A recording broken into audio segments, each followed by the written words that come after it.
যুক্তরাষ্ট্রের ক্যালিফোর্নিয়া অঙ্গরাজ্যের লস অ্যাঞ্জেলেসে জ্বলতে থাকা দাবানলে ধ্বংস হয়েছে হাজারের বেশি বাড়িঘর।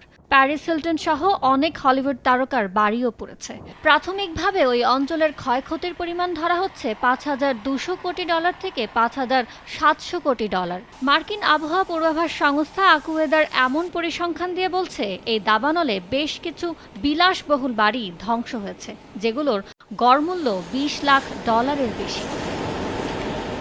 বাড়িঘর ও ব্যবসা প্রতিষ্ঠানগুলোর ক্ষয়ক্ষতির পাশাপাশি তীব্র ধোঁয়ার কারণে এই অঞ্চলের পর্যটন ও বসবাসকারীদের স্বাস্থ্যের ওপর নেতিবাচক প্রভাব পড়েছে।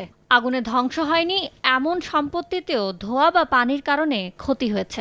এগুলোর আর্থিক মূল্য বিবেচনায় নিতে বলেছে অ্যাকুওয়েদার।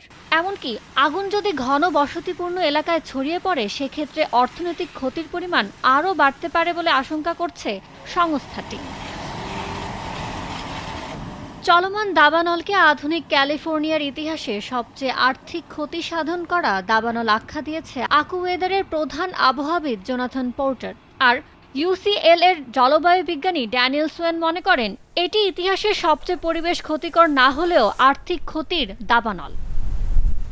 এদিকে দাবানলের কারণে বিমাজনিত ক্ষতির পরিমাণ প্রায় $1,000 কোটি অনুমান করছে ব্রোকারেজ ফার্ম জেপি মর্গান। সম্পত্তি পরামর্শদাতা সংস্থা কোরলজিকের অনুমান, লস অ্যাঞ্জেলেস এবং রিভারসাইড মেট্রোপলিটন এলাকার প্রায় $30,000 কোটি মূল্যের 4,56,000টিরও বেশি বাড়ি ঝুঁকিতে আছে। ইয়ানুর শিফাত, সময় সংবাদ।